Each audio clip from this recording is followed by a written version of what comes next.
I found that nothing in life is worthwhile unless you take risks. Nothing. Nelson Mandela said, "There is no passion to be found playing small and settling for a life that's less than the one you're capable of living." Now, I'm sure in your experiences in school and applying to college and picking your major and deciding what you want to do with life, I'm sure people have told you to make sure you have something to fall back on. Make sure you got something to fall back on, honey. But I never understood that concept, having something to fall back on. If I'm going to fall, I don't want to fall back on anything except my faith. I want to fall forward. I figure at least this way I'll see what I'm going to hit. Fall forward. This is what I mean. Reggie Jackson struck out 2,600 times in his career, the most in the history of baseball. But you don't hear about the strikeouts. People remember the home runs. Fall forward. Thomas Edison conducted 1,000 failed experiments. Did you know that? I didn't know that. Because the 1,001st was the light bulb. Fall forward. Every failed experiment is one step closer to success. You've got to take risks, and I'm sure you've probably heard that before, but I want to talk to you about why that's so important. I got 3 reasons, and you can pick up your iPhones. First, you will fail at some point in your life. Accept it. You will lose. You will embarrass yourself. You will suck at something. There's no doubt about it.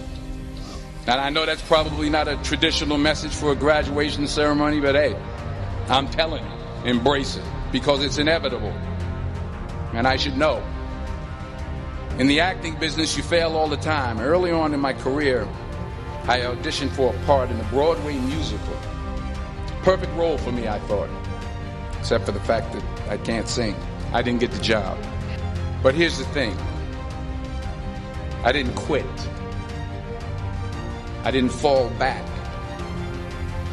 I walked out of there to prepare for the next audition, and the next audition, and the next audition. I prayed. I prayed. And I prayed. But I continued to fail. Fail and fail, but it didn't matter, because you know what? There's an old saying, you hang around the barbershop long enough, sooner or later you're going to get a haircut. So you will catch a break, and I did catch a break. Last year, I did a play called Fences on Broadway. But here's the kicker. It was at the Court Theater. It was at the same theater that I failed that first audition 30 years prior. The point is, every graduate here today has the training and the talent to succeed. But do you have the guts to fail? Here's my second point about failure. If you don't fail, you're not even trying. I'll say it again. If you don't fail, you're not even trying. My wife told me this great expression. To get something you never had, you have to do something you never did. Les Brown's a motivational speaker. He made an analogy about this. He says, imagine you're on your deathbed, and standing around your deathbed are the ghosts representing your unfulfilled potential. The ghost of the ideas you never acted on. The ghost of the talents you didn't use. And they're standing around your bed, angry, disappointed, and upset. They say, we came to you because you could have brought us to life, they say. And now we have to go to the grave together. So I ask you today, how many ghosts are going to be around your bed when your time comes?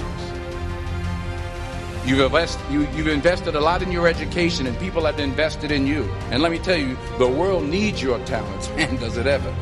I just got back from South Africa. It's a beautiful country, but there are places there with terrible poverty that need help. And Africa is just the tip of the iceberg. The Middle East needs your help. Japan needs your help. Alabama needs your help. Tennessee needs your help. Louisiana needs your help. Philadelphia needs your help.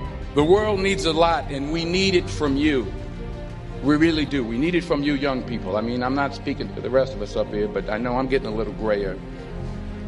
We need it from you, the young people, because remember this. So you got to get out there.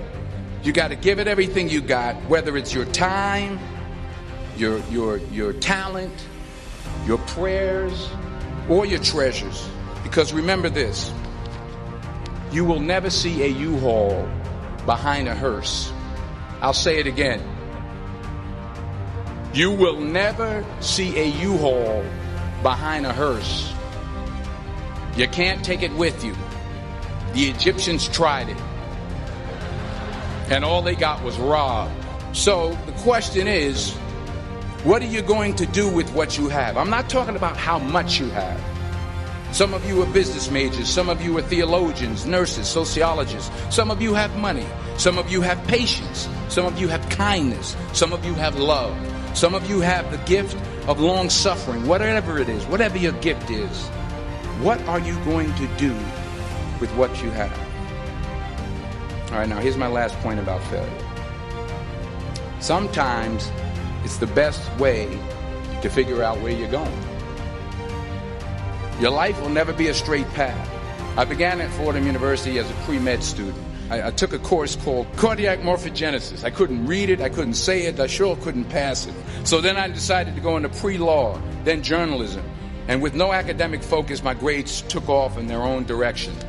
I was a 1.8 GPA one semester, and the university very politely suggested that it might be better to take some time off. I was 20 years old. I was at my lowest point. And then one day, and I remember the exact day, March 27th, 1975, I was helping my mother in her beauty shop. My mother owned a beauty shop up in Mount Vernon. And there was this older woman who was considered one of the elders in the town. And I didn't know her personally, but I was looking in the mirror, and every time I looked at the mirror, I could see her behind me, and she was staring at me. She just kept looking at me. Every time I looked at her, she kept giving me these strange looks. So she finally took the dryer off her head and she said something I'll never forget. She said, "Young boy, I have a prophecy, a spiritual prophecy." She said, "You are going to travel the world and speak to millions of people." And in the years that followed, just as that woman prophesied, I have traveled the world and I have spoken to millions of people through my movies. Millions who up till this day couldn't see me, who up till this day I couldn't see while I was talking to them, and they couldn't see me. They could only see the movie. They couldn't see the real me. But I see you today, and I'm encouraged by what I see. And I'm strengthened by what I see. Because taking risk is not just about going for a job. It's also about knowing what you know and what you don't know. It's about being open to people and to ideas. To not only take risks, but to be open to life, to accept new views, and to be open to new opinions.